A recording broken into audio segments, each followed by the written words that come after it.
The concept of Ridley Scott's Alien was formed by screenwriter Dan O'Bannon when he was working on John Carpenter's directorial debut Dark Star, a film that features an alien which was created by spray painting a beach ball and adding rubber claws. This experience made O'Bannon want to work on a movie that consisted of a more realistic alien. Pitched as Jaws in space, this project came into fruition and released in 1979 to initially mixed reviews, but quickly spawned a legacy as being one of the greatest films of all time. A sequel directed by James Cameron, Aliens, released to equal acclaim. And from there, things went interesting.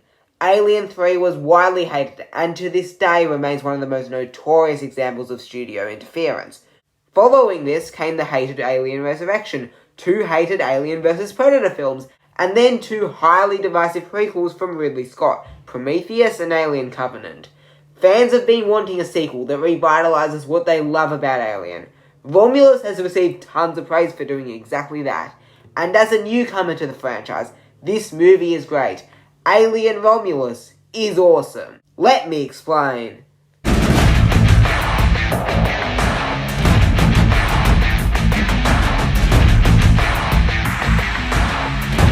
Hi all, I'm the Grinning Critic, and I love talking about movies with a grin. And luckily today, I can talk about Alien Romulus with a massive grin on my face, as I loved this movie. Now, Fede Alvarez was chosen to direct this film, and he's the guy that worked in the 2013 Evil Dead remake, Don't Breathe, and Girl in the Spider's Web.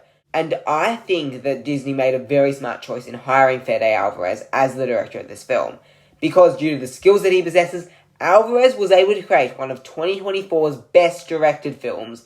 The tone and the atmosphere that Alvarez establishes, accompanied with Jake Roberts' quick editing and the film's ingenious script, makes for a tense, highly paced film that never stops to breathe.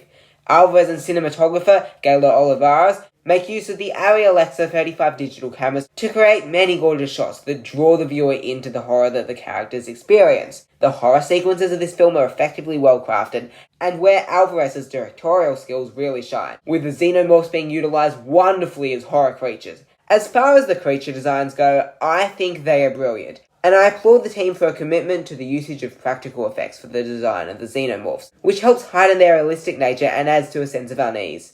The film has an impeccable production design, with the sets all feeling convincing and believable. Location shooting was done in Budapest, using a power plant as the Jackson Star mining colony, which adds to the picture's realism. This film is spectacularly lit, with low-key lighting being utilised on the ship to add to the picture's tense nature. Benjamin Wallfish's musical score for this film is amazing and helps heighten this film's tense reality. And the film was snubbed off a nomination for Best Sound because the sound that this movie creates is just sick. I loved it. Now, I could see this as being a thing that a lot of people don't like, but I personally really like this.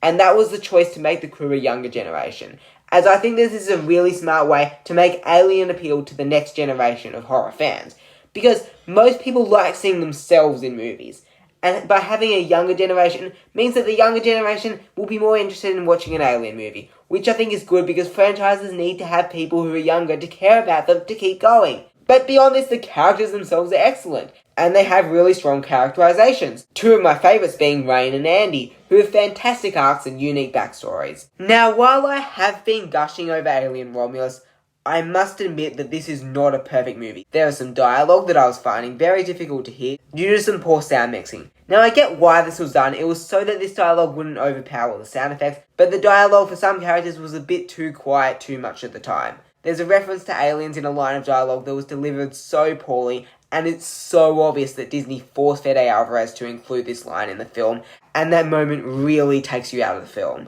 But there is this one gripe that I've seen get a ton of discussion online, and I really want to talk about this.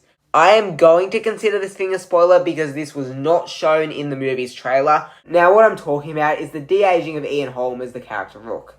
Fede Alvarez has said he's got permission from Ian Holm's family to include him in the film. I do not take issue with them doing this to Ian Holm, because permission has been given by his family. That's all good. I get why people don't like that. I get that they find it a bit odd having dead actors in movies. But I think it's okay as long as the family's given permission and they are getting paid for using this actor's likeness. And I believe that from now on, actors who've played characters in popular franchises need to state in their will whether they want for their character to be continued on. The issue that I really have with this is that the technology just doesn't look that great. It's so obviously fake. Now, we're in the fairly early days of de-aging actors, and so I guess some of you could make the excuse that maybe the technology just hasn't been developed yet, but I've seen this technology look so much better in many other films that I've watched. But I'm glad that this character was included in the film, as the role that he does play for this film does suit the film, and I do like his inclusion in the film. But in the end, Alien Romulus is just an excellent horror film. It is very entertaining, very well made, and just a really fun experience. I loved it. Now, as for a grade for this film, I want to say this. Grading films is a really hard challenge, because very frequently do I see a film and I think, I've got this opinion, but then my opinion slightly changes. This film, due to some of the choices that it makes, I just don't know exactly how to feel on all of it. And also, I'm very sure that if I was to rewatch this film, I'd have at least a somewhat different reaction to how I view this film. Today, I'm going to give Alien Romulus an A-, but please take that grade with a grain of salt. Thank you so much for watching, and I'm the Grinning Critic, and don't forget to subscribe to me. It'll keep me grinning, that's for sure.